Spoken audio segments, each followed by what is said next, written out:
You're listening to an archived Cabral Concept podcast. After listening to this show, check out the most up-to-date podcasts available at stephencabral.com/podcasts or search directly on iTunes. And now, welcome to the Cabral Concept, where board-certified naturopath and integrative health practitioner Dr. Stephen Cabral shares how he was diagnosed at the age of 17 with a life-altering illness and given no hope for recovery. It was only after studying and traveling all over the world did he discover how to combine ancient Ayurvedic healing practices with state-of-the-art naturopathic and functional medicine to fully rebalance the body and re-energize it with life. It's time to discover how to get well, lose weight, and finally feel alive again. And now, here's your host, Dr. Stephen Cabral. Hi, everyone, and welcome back to the show. It's great to have you here today on this Total Wellness Tuesday episode, where we are going to be going over, I'm going to be bringing you the 2 trace minerals that were found in the highest concentrations, the only ones at normal concentrations for those people that had lived to be at least 100 years old, the Centenarians. And those Centenarians had very little else in common in terms of these heavy metals or trace minerals, and that is why this study was so interesting. So this study, if you have not heard about it before, it was published in volume 409, issue 8, on March 15th, 2011, from pages 1385 to 1390 of Science of the Total Environment. Very detailed here. This is a study done in China, published worldwide, that took a look at those people, those longest living people, and it looked at 107 of them. So it was a sample size of 107 people. But what it revealed was that out of all of the trace minerals that they looked at 11 of the most common, and I want to bring those as well as some heavy metals, that only 2 were at the normal range and at the proper range. So now, if you look at that versus the regular general population, we can find that this was actually clinically significant data and that it stood out to the researchers. So what I want to do is bring this to you from my clinical perspective, working with hundreds of thousands of people, and letting you know what we see in our, we'll call it the lab, but in our practice, and if it matches up and what that means for you. So here's what they looked at. They looked at aluminum, they looked at barium, they looked at cadmium, they looked at chromium, they looked at copper, they looked at iron, they looked at molybdenum, they looked at lead, they looked at selenium, and they looked at zinc.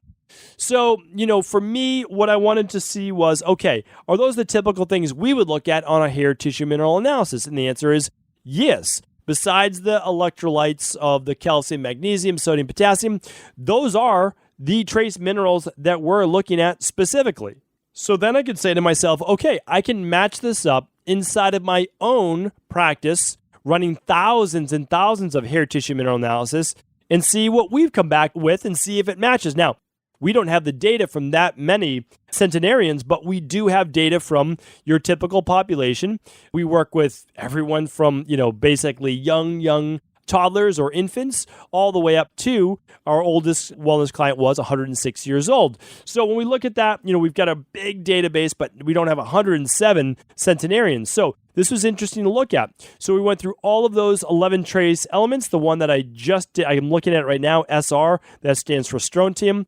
And that is one that we think about most in terms of good, strong, healthy bones. But it also has other factors in the body as well. So I'm going to give you what the data analysis found was that only copper and zinc concentrations showed a normal distribution. So it's pretty remarkable. And there was not a big difference between men and women. So right now, off the bat, we know centenarians, people who live longer, typically, at least from the studies, show higher levels of zinc and copper. I'll tell you why that matters in just a moment and why it probably makes sense, right? Because we need to also then take it in the real world and say, does this even make sense? So here's where the results came into. It says the results imply the possibility of manipulating trace element concentrations, that means the amount of minerals you have in your body, especially zinc and selenium concentrations in tissues as a mean for therapeutic modality in geriatric disease, which will include copper. I'll get to this in one second. Okay, so copper and zinc, the two that need to be in that range, and then we'll talk about how selenium plays in as well. Now, it also talks about, though, is that results also revealed that sufficient zinc and selenium concentrations, as well as low exposure to heavy metal pollution, contribute to the longevity of centenarians. All right, so now if I break this study down, I'm looking at if you want to live a long, healthy life, it is possible, at least from the data that we're seeing right now, that you need to keep your heavy metals low, lead, arsenic, mercury, aluminum, all of these things. We have to keep them lower in our body. And we want to make sure that we have adequate levels, if not all minerals, at least adequate levels of zinc and copper, and the last one being selenium. Selenium was one of those was added as well, but selenium is a little different, and I'm not going to spend a lot of time on that today. I will link up a specific podcast I did on selenium, and then also I would love you to check out the podcast that's called The 2 Nutrients Your Thyroid Needs, and you'll realize one of those is selenium. Now, selenium isn't just powerful for the thyroid. Selenium's a little bit different than zinc and copper, and that's why I want to talk about it differently. I'm just going to spend a minute on it. Selenium is needed as a powerful detoxifier and very potent scavenger and destroyer of free radicals. So we use selenium as much more than we needed for thyroid, but also for detoxification. Very interesting, right? Because that could help you then potentially process these heavy metals and remove them faster. But let's get to the 2 minerals that we know that we need. They're called trace minerals because they're needed in smaller amounts, unlike your calcium, magnesium, and potassium. They're needed in smaller amounts. So zinc does what? And I'm going to spend most of my time talking about zinc today. I will touch on copper, but I'm going to link up a specific podcast on zinc, a specific one on copper, and another one on selenium. Now, last year, so we're going back just a little bit, between the episodes of essentially 700 all the way through 1066. Okay. So in all of those episodes, 700 through a little after 1,000. Yeah, it makes sense, right? 365 episodes, of course. I probably should have just done the math. But if I do the math, every single Friday on an FR, it's signified by that FR, every single Friday review, we did a podcast on one specific nutrient. I covered all the minerals, main minerals, and all the main vitamins. If you ever want to learn more about those, I invite you to always go back, listen to the previous podcasts. If you listen to the previous podcast, you are going to get a full education in what we call integrative health practice. You're going to get it on orthomolecular medicine, which is the study of vitamins and minerals and what they're good for. I won't go into all the parts right now. I did that on a latest podcast. If you check that out just a couple Tuesdays back on the best form of medicine to choose for you, check out that show. All right, orthomolecular medicine, the study of vitamins and minerals, essential fatty acids, all the nutrients that we need to keep our bodies healthy. Well, here's the thing. Your MD will never tell you about this. They'll say, oh, there's no need to take nutritional supplements. There's no studies behind them. Show me the research. Well, here's the thing. There's tens of thousands, hundreds of thousands of studies, hundreds of thousands of studies on minerals and vitamins and essential fatty acids and individual amino acids and everything that our body needs in order to function. Our body doesn't run without minerals. They provide the electricity, the juice for the body. Now, if you want to live to 100 years old, you need that juice. You need the electricity. And that's why do not ask your medical doctor about nutrition or exercise or supplements or sleep or anything to do with a healthy lifestyle unless they've done postdoctoral work in integrative health or functional medicine or something where they would get education in that, because your medical doctor has never been educated in those things. And I'm not saying that that's a bad thing. I'm saying it's a bad thing to ask someone advice in something they haven't been educated in, just like I'm not going to take accounting advice from my specialist, let's say, in martial arts, whereas I won't ask my martial arts person to give me advice in tax, right? Let's just go to who we need to go to. And so I know I'm being a little bit facetious and tongue-in-cheek, but the truth is that Why would your doctor know anything about nutritional supplements or nutrition when they didn't take any of that in medical school? Medical school is meant to treat a specific diagnosed disease. And if you have a disease, then you get matched up with the medication, or you have surgery, or you have something to do with our conventional medicine type medical system. That's it.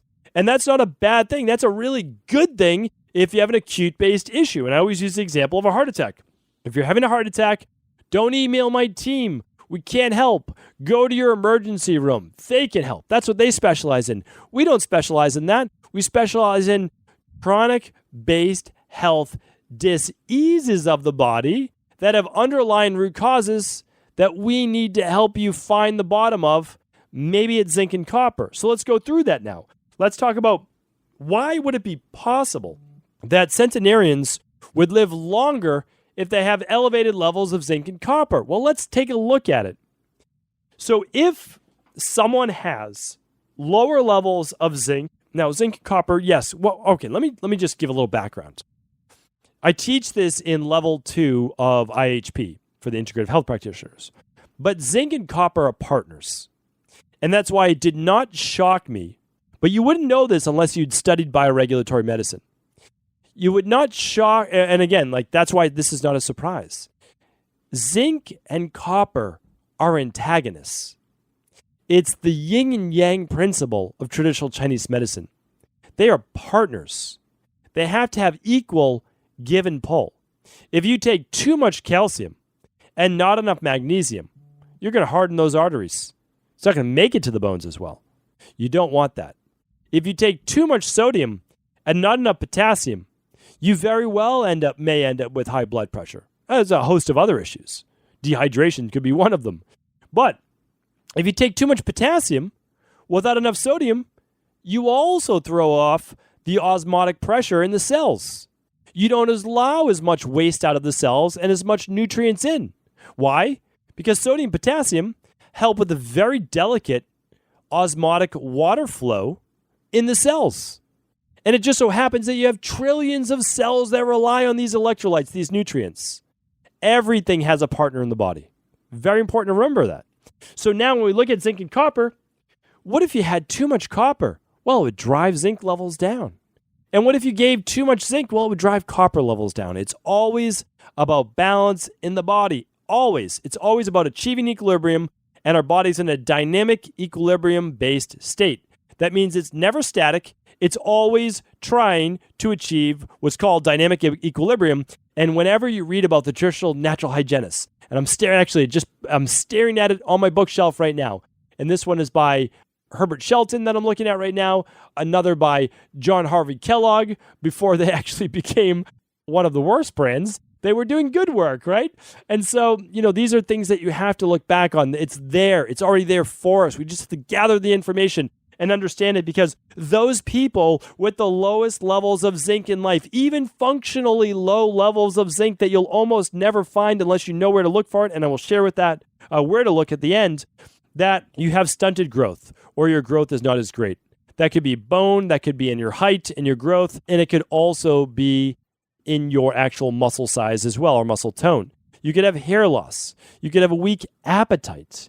You could have lower immunity. You could end up with copper toxicity, end up with more allergies or asthma or ADD or ADHD or even bedwetting. Really important to look at this in terms of mood and childhood behavioral-based issues with low zinc. I talked about that in a book called Nutrient Power, and I go back to it over and over and over. You need to give the body B6, zinc, and magnesium if you want it to be happy and healthy and being able to learn, especially in childhood years. Super important. One day, I hope to come up with a formula that can also be used in children with those nutrients. If someone wants to beat me to it, please beat me to it. You're welcome to. My job is to provide you with the information so that you can then take this however you want, share it with others. I mean, that's what this is all about, right? So, besides the copper toxicity, we can have the low libido, we can have a lower sperm count in men. Or if you have trouble fighting viruses, Epstein-Barr virus, HPV, or what if you get a lot of cold sore outbreaks with herpes? Possibly low in zinc. What about loose stool? Diarrhea that's ongoing. could be because of lower zinc. And then also open sores in the body, open wounds, poor wound healing, anything that is not allowing your skin, your nails, your hair, your muscles, your bone growth. Zinc is an anabolic mineral. It helps us repair and rejuvenate. Now, I hope that you're beginning to see, if you look at this from a naturopathic perspective, an orthomolecular perspective, a bioregulatory perspective, you can see, oh, zinc is an anabolic mineral. And anabolism fights catabolism, which is the breaking down or entropy process as we age, right? So that is why we need higher levels of zinc. It just makes sense. Do you want to go too high? You absolutely do not, right? You don't. So how can you test your zinc levels?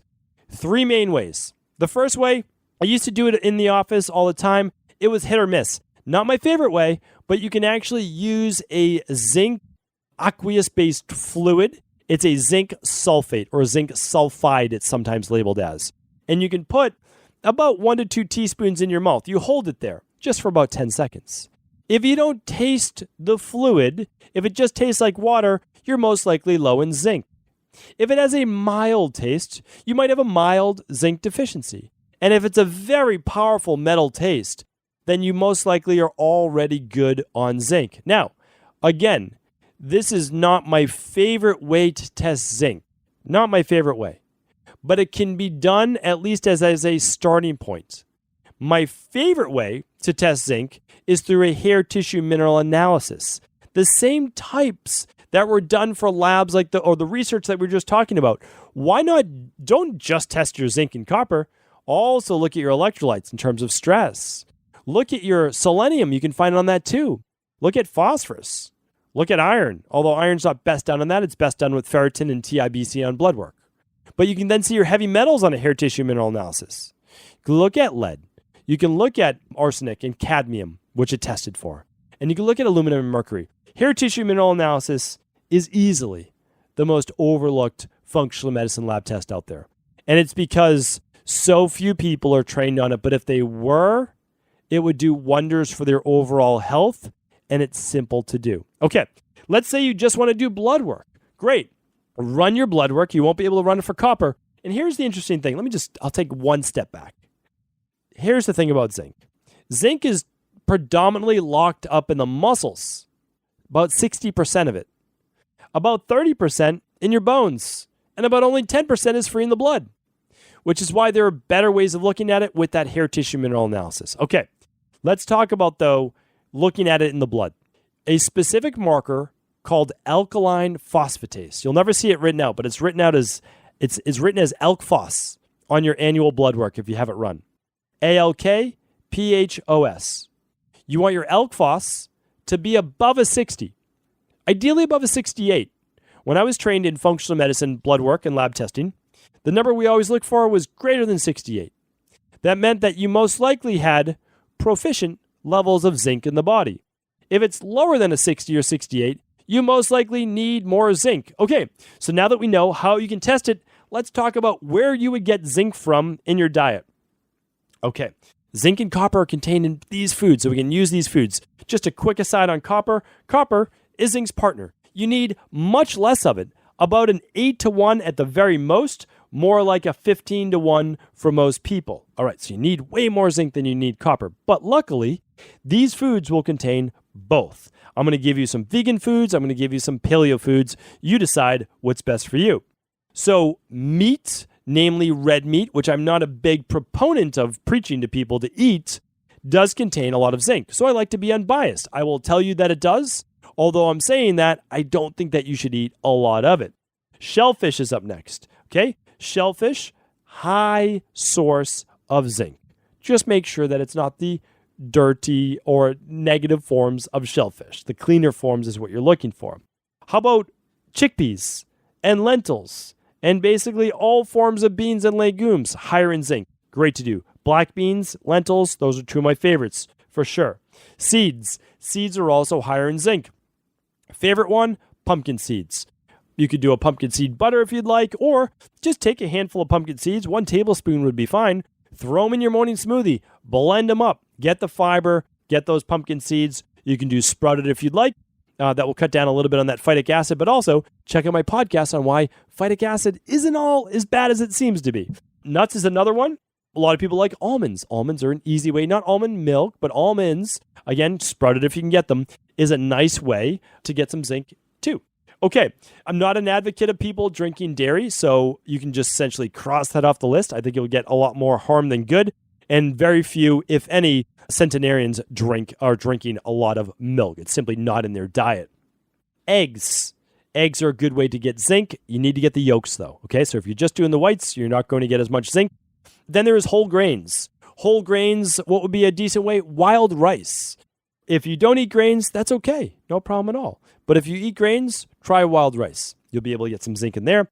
And then oysters. Oysters are a good source of many different minerals. Zinc and copper would be two of those. So there's some whole foods where you can get your zinc. You can make sure that your levels are adequate. If you're already eating a healthy diet, I would simply run a lab. Just make sure that your levels are where they should be, because I'll tell you right now, if you're feeling lower energy, weakness in the muscles, hair loss, little bit lower appetite, lower immunity, lower libido, trouble producing more testosterone in your body, both men and women, or trouble with viruses, herpes, cold sores, or even wound healing, or even blemishes on the skin, make sure that you're getting enough zinc. Just absolutely crucial.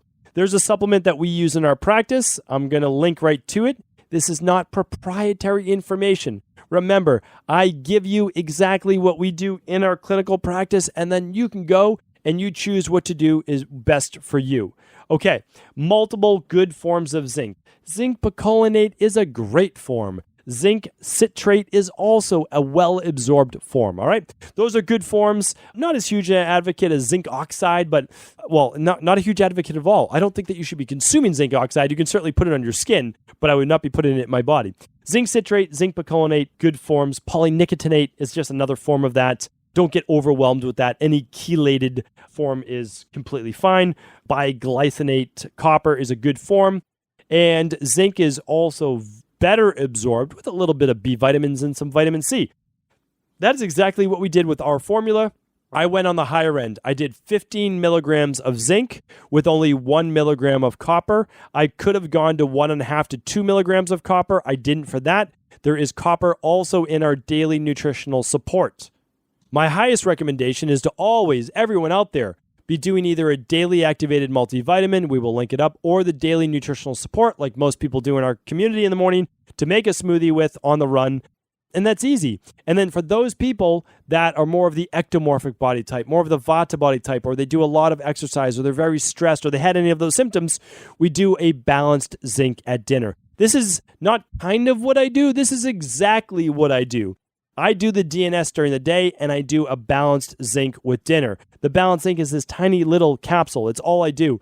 And the reason why I do that is that I consistently, when I test my levels, come back a little bit lower than I want to be. They're still where they should be, but it's lower than what I want. So what I do is I get that balanced zinc in my dinner. I just take the capsule with dinner. And again, it's super easy. I might not do it during the summer, but I'm doing it for sure during the 8 months of cold weather here in Boston. So you'll always do what you feel is best for you. One thing I always recommend is if you can lab test, you'll lab test. That's the best way to do it. With your doctor if you want. Run the hair tissue mineral analysis if you'd like. Even do the drink test if you choose to. We'll try to link all of those up today at StephenCabral.com/1327. It will all be there for you. I'll link up the specific show on zinc, the specific one on copper. I will link up another one on selenium, and you'll have all the links to lab testing, all those things as well. And if you're someone that already came back with your hair tissue mineral analysis a little higher on copper than zinc, then we have another product that we'll link up, which is straight zinc picolinate at a higher dosage. Again, these things are pretty easy to use. They're inexpensive, and they make a huge difference. And I'm so happy now to see that the data is absolutely backing it up. So hopefully that was helpful. As always, please do feel free to comment. Let me know how you liked the show, didn't like the show, whatever feedback you want to provide for me. I'd love to see that. Comments on Instagram every single day. I post the podcast there. I would love to hear from you. Just my name, Stephen Cabral. And of course, if this show is helpful, please do feel free to pass it along to anyone else you believe it can serve. And one more thing, Now you know vitamins and minerals, as always, do matter, and you can share that even if you want with your PCP MD. Take care, everyone. Thank you so much. Have an amazing day. Before you go, I wanted to ask you this question. What if I could teach you in just a couple of hours how to transform your thyroid, hormones, adrenal, cholesterol, blood pressure, blood sugar, weight loss, energy, mood, brain, pregnancy, anti-aging, or many other health-related issues? After 20 years in private practice, after seeing and overseeing 250,000 client appointments, I sincerely feel I have the real-world data and have found the answer you've been searching for.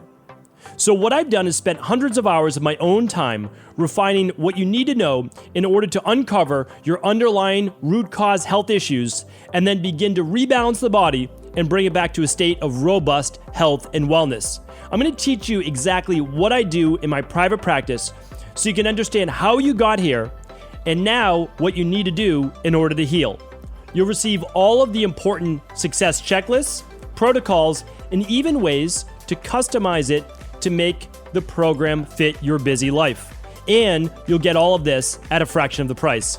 Let me save you the time, money, energy, stress, and frustration of not knowing what to do next. Instead of reading dozens of books on the topic and seeing multiple practitioners, I will condense everything that you need to know in just a few hours of video tutorials that you can watch and listen to anywhere. Together, we will make this healing process an enjoyable one that you can take with you for the rest of your life. I wish you all of the best of health and happiness, and I hope to be able to guide you on your healing journey through my Health Results Accelerators. Simply choose the health imbalance you're currently suffering from, and by the end of today, you'll know what went wrong and how to get well again. I guarantee it. For details, head over now to stephencabral.com/courses.